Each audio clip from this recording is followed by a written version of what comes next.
Galingan nyo kasi. Huwag kayong magpapahalata. Dapol bag lang, hindi nyo pa alam kung ano itsura. Sa kapag gagawa kayo ng script, kailangan, pamemorize nyo ng husto. O eto, sablay na naman kayo. Anak ka ng bugi ka, Rudy, oh. Yung check na pinipresenta nila, o kita nyo ba, halos parehos ng numero. Yung dalawang cheque, tsaka cash. Pero dalawang cheque po na yan, hindi ko po na ipinalit kasi wala po akong account sa land bank. Tsaka masyadong malaki po. Alam ko po pwede akong ma-imbestigahan sa Hindi, pero AMLAC. cheque eh. Di ba? So, walang bigat yan. Di ba? Apo. Cheque. Hindi ko alam kung paano napapaniwala nila itong si Jubante sa dalawang numerong cheque at doon sa araw na kanyang pagkakaoblo o panahon ng kanyang pagkakaoblo at ngayon sasabihin niya pinakuha ni Tatay Digong yung cheque sa kanya. Pangsalaysay. Paragraph 26. You referred to the magnetic lifters that allegedly contained metaphenamine hydrochloride. Ngunit nabanggit din ninyo na hindi natuloy ang Nasa ano niya yan sa affidavit niya yan Tignan niyo kung ano isasagot niya. Bakit nilagay mo sa affidavit mo? Tapos sasabihin mo, tuloy mo para siya na magsabi. pagkuha nito. Maaari po bang ma-confirm na totoo na hindi po talaga natuloy yung pagkuha ng magnetic lifter? Hindi po. Kino-confirm ko po na hindi ko po nakuha yun. Hindi po natuloy. Pero dito po sa salaysay na sinumpaan po ninyo, pinahayag po ninyo dito na ito pong magnetic lifter ay naglalaman ng methamphetamine hydrochloride. Ito po ay personal po niyong nakita doon sa magnetic lifter. Later ko na po nalaman yon nung na meron siyang laman na methamphetamine hydrochloride. Later ko na po nalaman yon. So hindi niyo po actual na nakita doon sa magnetic lifter. Ay, hindi po. Sa news lang po. Galingan nyo kasi. Huwag kayong magpapahalata. Dapol bag lang, hindi nyo pa alam kung ano itsura. Sa kapag gagawa kayo ng script, kailangan, pamemorize nyo ng husto. O eto, sablay na naman kayo. Anak ka ng bugi ka, Rudy, oh. Yung check na pinipresenta nila, o kita nyo ba, halos parehos ng numero. Nalalakihan ba to? Sige nga natin. Tingnan nyo. Halos parehas ng numero. Ano gagawin natin dyan? Kaya naman pala nung mga pagdating ng bago mag alas 4, nung malapit na siyang mabuko, nung tinanong siya ni Congressman Kit Flores, nagkawindang-windang na ng sagot. At meron na hong umeksena doon sa kwentuhan nila dyan sa kamera. Akala ko ba, Mr. Bin, ito yung matindi niyong ilalaban kay BP Sara? Yung cheque ho, hindi natin dinampot kung saan-saan lang yan. Baka nagkamali ho yung scriptwriter nyo, pinagsama yung dalawang cheque, pero parehas ng numero o yung serial. Kuya Good, saan mo makikita yan? Ibalik nyo ho yung video doon sa halos kalagitnaan nung nagtatanong ito si Jubante. Paniniwalaan pa rin nila kahit nagbabasa ba kayo ng mga annexes nyo? Kung ito ho ay gagawin nilang katawa-tawa, itong pinapakita nilang ito raw ay isang ebidensya na meron daw binigay si Tatay Digong na cheque. Dalawang cheque raw daw ho Nakakawindang kayo. Scriptwriter, nagkamali. Tapos, nakita mo siya bago isa lang sa Oo, sa pagbubusisi ng ebidensya, nagbabasa. Alam nyo, kung ito ay mismong na experience niya, wala siyang dapat ipangamba. Alam niya lahat ng mga detalye. Alam niya kung kailan kinasal yung anak niya. Alam niya kung ano yung tawag sa duffel bag. Alam niya kung ilang bigat ng mga ilang milyon ba kakasya sa duffel bag. Alam niya kung kailan sila naging magkaibigan ni Atty. Kilala. Ito, ipasok na natin para magkabistuhan na ng todo. At kayo na humusga. Annex A and Annex A1. Annex A and Annex A1. Ano nalalaman? Can we flash Annex A and Annex A1?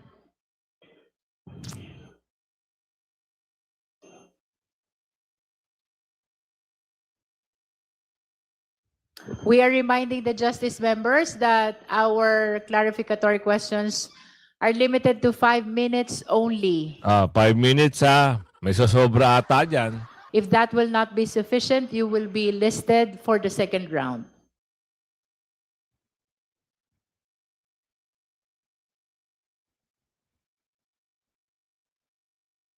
Wala ba? Nakasaad Annex sa cheque sa Annex A and Annex A1 on another incident. I was informed by PRRD that two land bank managers check which were to be delivered to one of our safe house in Eastwood, Quezon City in the amount of 84,200,000 pesos.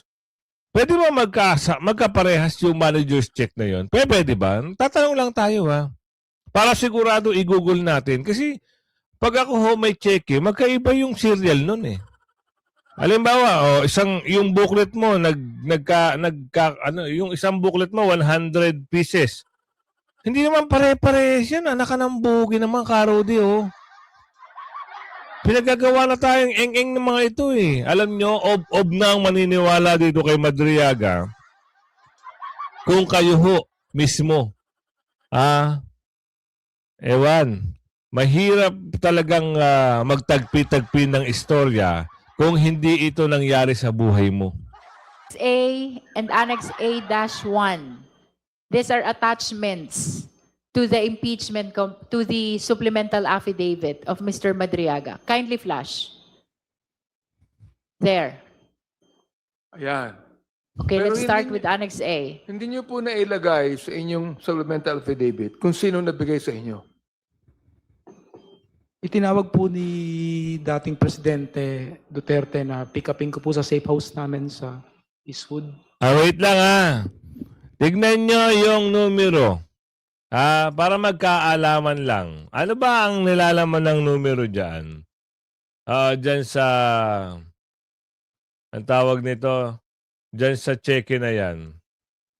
Parang pareha silang 99 ba? Tama? Tama ba? Tignan ko sa akin Kasi nawiwindang ako sa mga nilalabas ng, itong mga, ano tawag nila dyan? Mga bank check. Titignan natin Ang lumalabas dyan, 000646729.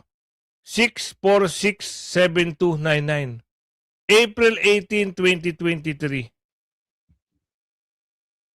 Tingnan yung bank check. April 18, 2023. I-google ko kung kailan siya na-oblo. Kailan nakulong si Madriaga? Ang lumalabas dito,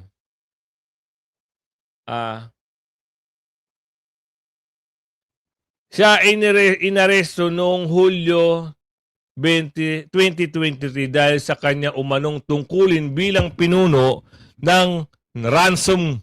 Alam nyo na yun Hindi ko nababanggitin. Sipin nyo, nasa labas ka? Tama ba? Pinapick up sa'yo yung pera ni Tatay Digong?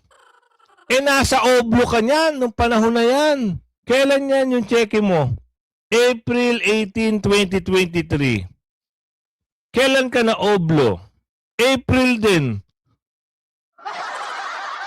I-AA natin para mas maganda. Ha? Para mas maganda. AI nyo na ho. Narito ang mga sagot. Oo. Oh. Oh, sabihin na natin, oh. Maraming lumalabas dito eh. Oh. Na-oblo siya ng 2022, na-oblo siya ng 2023. Ibig sabihin, nakakulong ka, nakakalabas ka, ganun? Napakamot ako ng ulo dito sa galing ng scriptwriter na ito.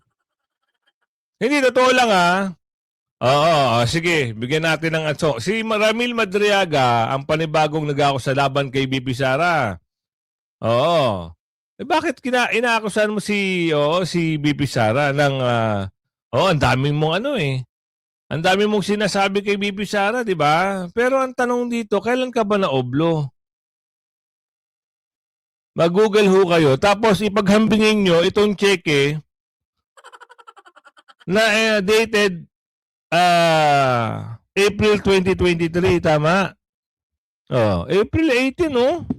Oh, tuloy. Yung dalawang cheque, tsaka cash, pero dalawang cheque po na yan, hindi ko po na ipinalit kasi wala po akong account sa land bank, tsaka masyadong malaki po, alam ko po pwede akong ma-imbestigahan sa Hindi, pero AMLAC. cheque eh.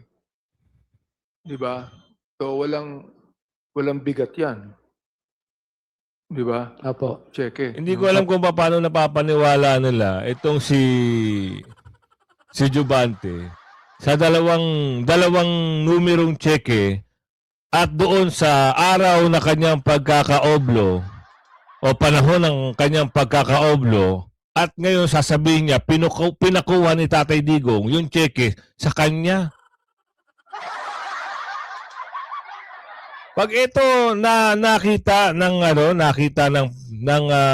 kampo ni Bibi Sara, itong pagsasaliksik, tapos ang kaso. Finish na. Ang daming sablay nito ni Madriaga. Po. Ang bigat na sinasabi mo, eh baka sa AMLAC, ganun. Opo, yung inisip ko po pag dineposit ko po. Madam Chair, pwede po ba nating ipatawag ang ilang mga pangalan dito nabanggit ni Mr. Ramil Madriaga? For example, like si Antonio Monsayak, si Colonel Nolasco, si Colonel La Chica, pati yung Gina Acosta.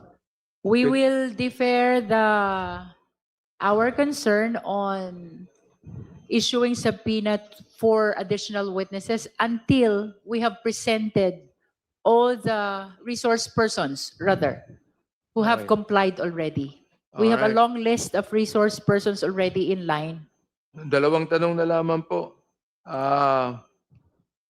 Ito pong relationship ninyo with the respondent. Sinabi po ni VP Sara na dinenay niya na meron kayong personal or professional relationship. Yun ang pagkakasabi po niya. Pero yung pong nakita namin mga picture, nagsasabi na talagang kilala niyo siya. Ano po? Opo, Madam Chair. Meron po ba kayong ebidensya like non-logs, visitors entries, or gate passes sa Malacanang o Davao City Hall o sa OBP That office? is a probing question already, Honorable Abante. Okay. Yun na naman. Merong proving question. Pero, kahit may limit lang yung question, dito, sa Annexes A1, and Annex A and Annex A1, malalaman nyo na sinungaling itong Madriaga at sinungaling din yung gumawa ng script. Parehas ang numero sa check. At yung taon ng pagkakaoblo, doon din na halos magkadikit o sabihin natin magkabuwan o ilang buwan ang nakalipas. Anak ka ng tipaklong. Nagawan niyo kami ng kwento. Akala niyo naman ay maniniwala sa inyo ang taong bayan. O isa pa ito, meron pa dito alam niyo marami kang masisilip na butas dito eh. Nakakawindang ang mga istoryahin nila. Akala nila, bata ang nanonood sa kanila. Alamin natin dito. Mr. Chair. Mr. Chair, nais ko lang po maliwanagan kung tama ba yung pagkakaintindi ko na inutusan ni Vice President Sara Duterte si Mr. Ramil Madriaga na pumunta sa San Pablo, Laguna, Cabuyao, Laguna, at gayon din sa doon sa strip dito sa Quezon City. Tama po ba 'yon, Mr. Tama Madriaga? po, Your Honor. Tama po. Natuloy po ba kayo na pumunta ng San Pablo, Laguna? Nakapunta na po ako. Pero yung time na inutusan kayo ng ating pangalawang Pangulo, natuloy po ba 'yon? Hindi po kasi along our way po somebody called us up. Then just to meet. Tingnan nyo kung paano na naman niya isi-segue. May nahihirapan siya i-segue pero pinipilit niya i-segue pa rin, no? Meron siya mga adlib pag alam niya nang nagkakamali siya o nagkaka-error na yung script. Pero hirap siyang adlibin na mabilis. Instead, in somewhere in Cabuyao. So yung imi-meet nyo sa San Pablo, imi-meet nyo na rin din sa Cabuyao. Opo, sa loob po ng industrial park. Curious lang ako, Mr. Chair, Mr. Madriaga. Ako taga San Pablo ako eh. Opo. Oho. Sino po ba yung minimit nyo sa San Pablo, supposedly? During our Congressman Amante, let's limit it to what's stated in his affidavit na lang. Or can you ask if he remembers na lang siguro kung sino? Okay, thank you. Nakita nyo? Nuggets nyo? Kasi yun yung halimbawa na, isang magandang tanong din naman yun eh. Para malaman natin, kasi kung pupunta kayo sa San Pablo, Laguna, sino ba talaga ang pinuntahan nyo dun? Baka mamaya, istoryahin na naman ito. Wala naman palang pinuntahan. Doon pa lang, mahihirapan na kasi meron ding umaawat na bahabahagya. So malalaman natin yan pag pinaabot na sa Korte Suprema. Sa Senado, sorry. Kaya nga hinihiling ng taong bayan, idiretso na sa Senado para tapos na ang kwento. Hindi na ito parang, buti na lang si BP Sara hindi umatin. Dahil kung umatin, at meron pa nga dyan dahil gisado na, sa sobrang gisa na masyado, hindi na kinaya yung script, nagpaalam na, 4:00 na lang daw siya. Bakit si Tatay Digong gustong gusto, paabutin pa nga ng madaling araw Di ba nung hiniring si Tatay Digong, taga Davao pa si Tatay Digong. Nag-eroplano pa. Ito batasan at ano lang to, Kampagong Diwa. Merong humirit na mapapagod daw. Anak ng bugi tuloy. Again, next question. About naman po ito dun sa una yung sinumpang salaysay. Paragraph 26, you referred to the magnetic lifters that allegedly contained metaphenamine hydrochloride. Ngunit nabanggit din ninyo na hindi natuloy ang Nasa ano niya yan sa affidavit niya yan Tignan niyo kung ano isasagot niya. Bakit nilagay mo sa affidavit mo? Tapos sasabihin mo, tuloy mo para siya na magsabi. pagkuha nito. Maaari po bang ma-confirm na totoo na hindi po talaga natuloy yung pagkuha ng magnetic lifter? Hindi po. Kino-confirm ko po na hindi ko po nakuha yon. Hindi po natuloy. Pero dito po sa salaysay na sinumpaan po ninyo, pinahayag po ninyo dito na ito pong magnetic lifter ay naglalaman ng methamphetamine hydrochloride. Ito po ay personal po niyong nakita doon sa magnetic lifter. Later ko na po nalaman yon nung na meron siyang laman na methamphetamine hydrochloride. Later ko na po nalaman yon. So hindi niyo po actual na nakita doon sa magnetic lifter. Ay, hindi po. Sa news lang po. Okay. Maraming salamat. Sablay, di ba? Sasabihin mo sa affidavit mo, tapos sa news mo lang napanood.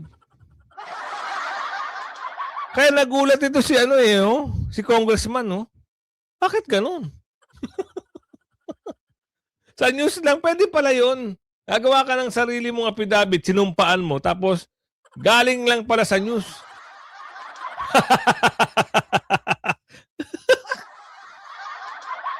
Wala ka ng bugi. Kasi di ba pag gagawa ka ng affidavit, yun yung totoo nakita mo. Kaya nga sinumpaan mo, kaya ka nga sumumpa eh. Oo, umaksyon na kayo. Oo. Kaya minsan yung ibang congressman dito, parang gusto na talaga nilang sabihin, Madriaga, tama na. Sobrang napapahiya na kami. Kita nyo sa news lang nakita, nabasa, napanood. Tapos sasabihin niya, meron daw laman, naglalaman daw ng ganon, yung magnetic. Saklap naman. Po, Mr. Chair. Thank you, Congressman Amante. Congressman Nasal?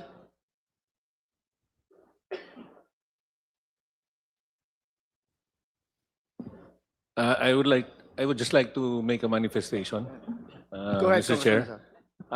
But I believe si Congressman Marcoleta wants to go ahead of me. I'm sorry, Congressman Nasal, but we have a long list of members who would like to. Sige po. Kita nyo ba, paano rito? Ito nasa listahan daw. Pero pag merong misang sumisingit, pinagbibigyan. So, mapapansin nyo dito kung paano na gagawa na nila ng kwento para hindi na madikdik sa tanong. Kasi pag nagkamali siya dito, lalo siyang magkakalenti sa Di ba? Doon pa nga lang sa mga cheque, doon pa nga lang sa date. Kung kailan pinakukuha daw ni Tatay Digong yung cheque dito kay Madriaga.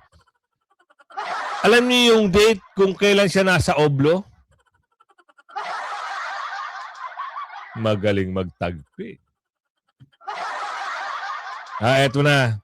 Mukhang hindi ata, talagang hindi makakapagtanong si Senador si Congressman Marcoleta dito kay Madriaga dahil umeksena na ho si Panort.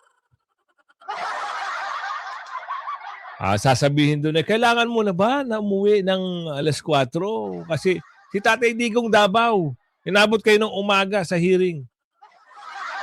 Gusto pa nga tuloy-tuloy hanggang kinabukasan. Sado nyo naman love na love si Madriaga. Kahit bistado na yung mga script na nagkakapalya-palya Cheque, parehas ng numero. Propound questions. Just a moment.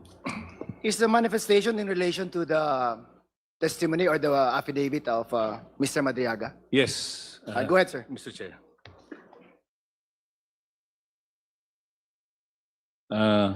Mr. Chair, honorable members of the Justice Committee, magandang hapon po. I make this manifestation not to delay these proceedings but to place on record matters that go directly to the credibility of the witness and the reliability of his affidavit. Wala nang kredibilidad kasi sablay-sablay. Double bag, hindi alam itsura. Tapos yung cheque, pares na numero. Sila yung nag-present doon I-zoom nyo po. Hindi naman tayo kumukuha saan lang. I-zoom nyo. Oo, yung cheque na numero na 84 million na nandyan. Baka sabihin nila niloloko. Hindi tayo gumagawa ng kwento rito. Mula sa video nyo yan. Kaya nagkakabistuhan Hindi ba nakita nung dalawang cheque kasi sinabi, di ba? Dalawang cheque. So, ilang cheque nakalatag doon? Dalawa. So, pag tinignan nyo yung numero ng serial, parehas. No, eto, ano daw yung kredibilidad pa ni Madriaga? Tsaka yung yung katotohanan ng kanyang mga statement.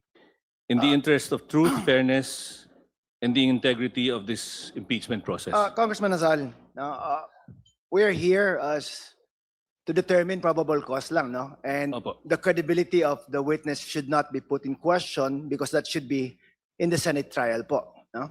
So if your manifestation is in line with that, I would suggest that we defer that manifestation and leave it to the Senate to determine the credibility or the testimony of Mr. Madriaga. I defer to your wisdom, Mr. Chair. Thank you, Congressman Nasal. If you have questions, though, I would allow you to ask questions.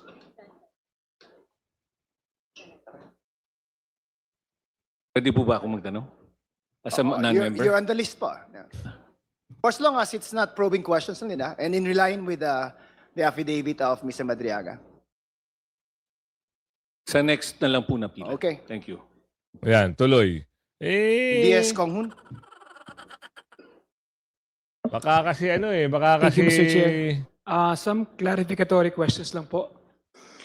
Mr. Madriaga, sinabi mo na yung kaso mo na isinampa laban sa iyo ni Attorney Roque bilang ganti sa paglantad sa kanyang activities sa Mariveles, Bataan, kasama ng kanyang mga partner sa Pogo. Tama ba sinabi mo 'yon? Tama po, Your Honor.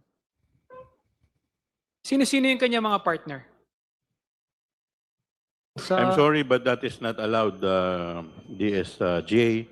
Could you please rephrase your question? We have to limit our line of questioning doon lamang po sa nakasaad sa affidavit.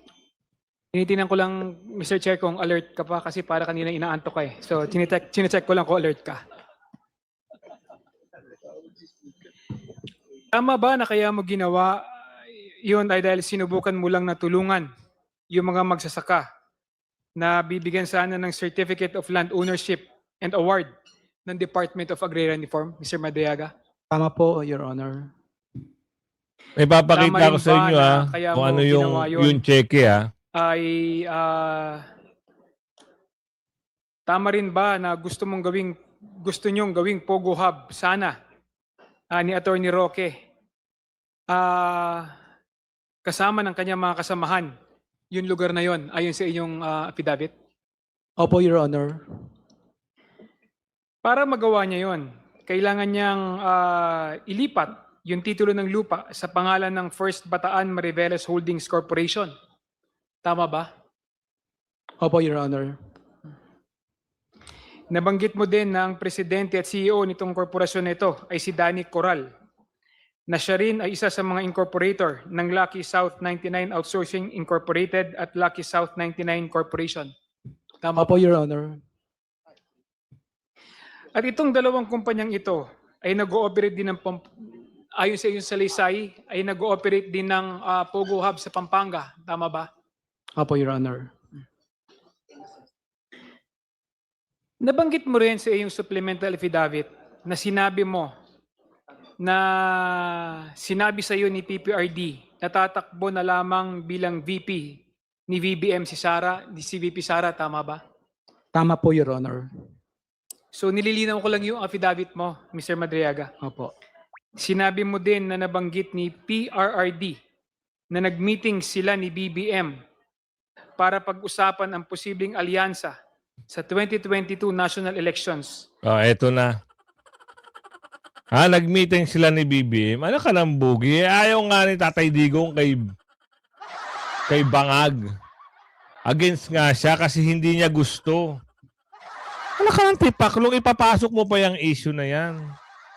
Tantanan nyo na kami. Eto ang papakita ko. Hindi siya masyadong malinaw pero parang eto na talaga yung Eto na talaga yung makikita mo, bukong-buko na sila. Oo, bukong-buko na talaga. Asan na ba yung... Oy. Asan ka na? Ito yung check na to. Hindi pa yan. Papakita ko pa sa inyo yung isa. Sana nandito. Ay, wala na. Wala. Ayun, dito. Tignan nyo kung ano yung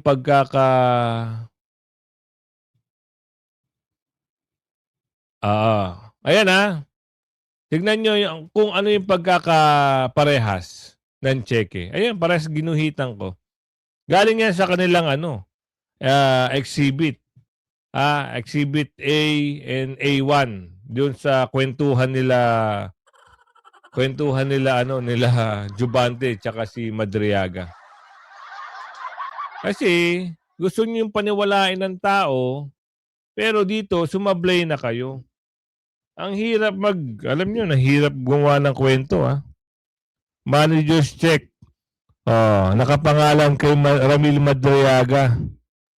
000004467299 sa taas 00004 647299 parehas eh. 010135 010135 dalawang cheque yung binanggit, di ba? Dalawang cheque yung binanggit. Ibabalik ko lang Hindi kasi ako rito dito pa lang sablay na sila. Ayun, tignan nyo. 00. Parehas na parehas eh. Kung ano yung pinakita natin. Di ba? Pwede ba yan? Land Bank. Nakikiusyoso lang kami. Pwede ba to? Dalawang managers check. Pero isang serial. Paulit-ulit ka, Kuya Goods. Hindi, para sa kaalaman lang ng taong bayan. Di ba? Kasi ito, legal na usapin nito. Balik tayo dun sa nakiusap daw si Tatay Digong o nagpulong daw si Tatay Digong saka itong si Baby Yem. Na ano raw? At dito na pagdesisyonan ni VP Sara na tatakbo na laban siyang Vice President. Tama ba? Tama po, Your Honor. Nabanggit mo din sa iyong affidavit na sa 2025 ay voluntaryong bababa sa pwesto si PBBM para si VP Sara ang maging presidente at maaari pang tumakbo muli si VP Sara sa 2028. Tama ba? Sinabi mo ba ito? Opo, yun po yung pagkakasabi sa akin ni former President Rodrigo Duterte. Aray. Sinabi mo ito. Tama ba? Tinatanong ka dito. Sinumpaan mo to. Yun daw ang pagkakasabi sa kanya. Pwede pa yun. Sa abogado, sasabihin mo, sasalaysay ka, tapos sa harap dito, sasabihin mo, sa taong bayan, yun ang pagkakasabi sa akin ni former President Duterte. Tapos ang kaso. Dinagdag mo na pagkatapos ng oath-taking ni VP Sara ay nagkaroon ng pagpupulong si PRRD at ang retired general sa AFP kung saan ay present ka din. Tama ba? Tama po, Your Honor. Dito pinag-usapan ang posibleng, ayon sa iyong salaysay, dito pinag-usapan ang mga posibleng paraan para mapatanggal si PBBM sakaling hindi siya voluntaryong bababa. Tama ba yung Tama testimonya mo? po, Madam Chair. Sa katunayan, sinabi mo din na kasama sa mga posibleng gawin ay ang assassination, mass resignation of government officials, civil disobedience, at even an armed assault sa Malacanang Palace. Tama ba ito, Mr. Madriaga? Tama po, Madam Chair. Tama po, Your Honor.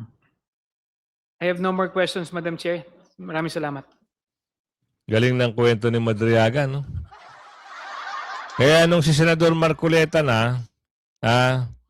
hindi na nila kasi mabubuko eh.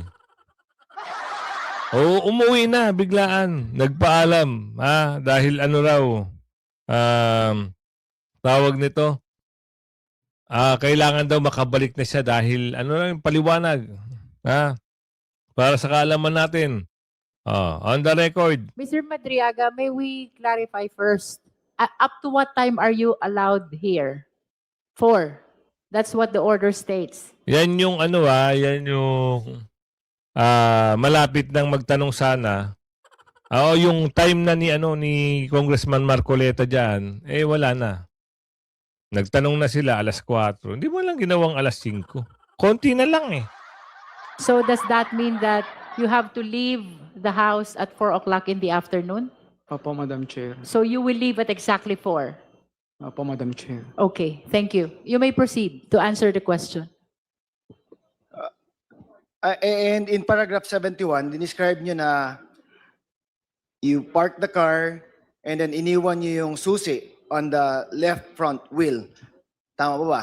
Tama po, Madam Ito yung mga bagay-bagay na sinasabi niya na nagdala sila ng bag. Tama ba?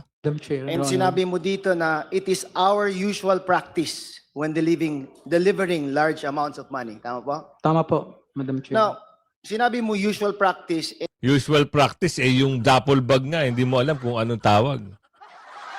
pinakita na sa'yo yung dalawang bag. Which is yun naman talaga yung duffel bag. Hindi mo alam kung anong pangalan. Lawyer, sabi niya ito ay matalino raw. Graduate daw to ng ano.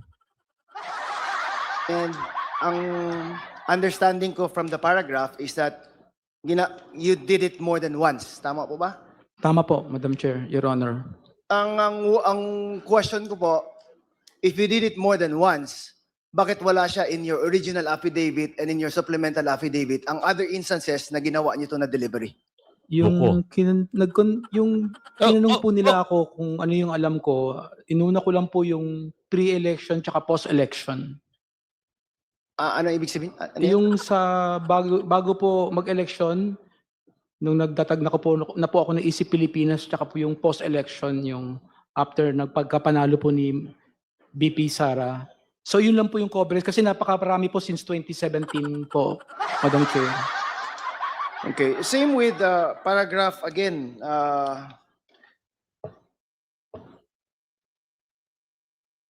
50. Saan na ba yan?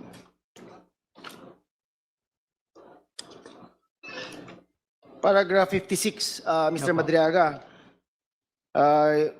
Colonel Nolasco and ikaw, sabi mo na ang ginagamit nyo na term for delivery is transport. Tama po? Opo, Your Honor. And this is with Colonel Nolasco. Opo, Your Honor. And again, the paragraph parang describes it in a way na you did it more than once. Opo, Your Honor. Yet again, in your original affidavit and in the supplemental affidavit, you only mentioned of one instance na deliver kayo ni Colonel Nolasco using the term transport. Opo, Madam Chair. So bakit po yun na pinapalabas mo na maraming beses, yet in both affidavits, one time lang ang makita ko? Aray ko. Yan ang sinasabi ko. Hindi magaling yung tutor. Yung mentor din anga. Papamukhaan nyo sa taong bayan, sisiraan nyo si BP Sara, nagkaletse-letse naman kayo kapag kayo ay paano sumagot. Dito sa affidavit mo, huhulihin ka talaga kung ano yung kredibilidad mo. Walang makita Sablay. Diba? Isa lang nasa affidavit mo, nagkwento ka na napakarami. Later that morning, Colonel Nolasco sent me text message directing me to go to the DepEd Central Office in Pasig City beside the Ultra at around 1:30 p.m. for a transport. Transport is a shorthand for delivery of transportation of large sums of money between Colonel Nolasco and me upon the instruction of Sara. Talaga? Aray ko. Yan, kung umabot ka sa video natin to, ito na yung shoutout segment natin. Ito isang patunay lang na talagang sinungaling itong ginagawa nilang ito na ba yung talagang pantapat nyo? Wala na ba kayong ipantatapat na matalino at magaling? Wala na ba kayong makukuha na pwedeng talagang sumira sa pangalan ng BP Sara? Wala. Mula kay Tito Ding. Shoutout mula sa Central Coast Valley, California. Shoutout po, sir. Ingat. At kay Ma'am Winnie Quadera. Shoutout po, ma'am. Kay Ma'am Melody Inonoria. Shoutout po, ma'am. At kanino pa?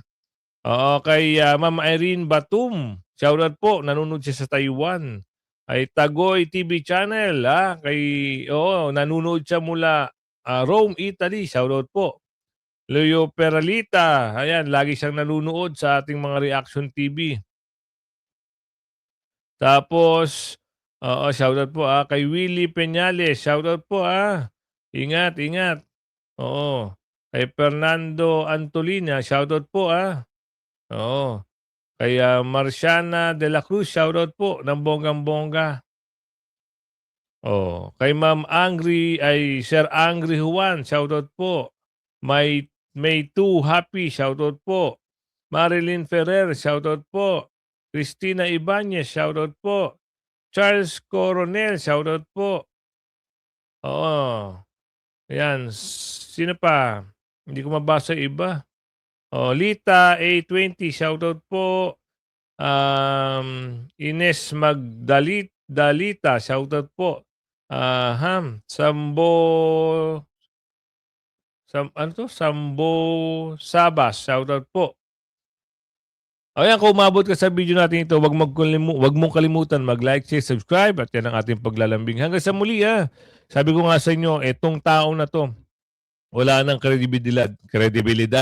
Nabubulol na ako. Hanggang sa muli, bye-bye.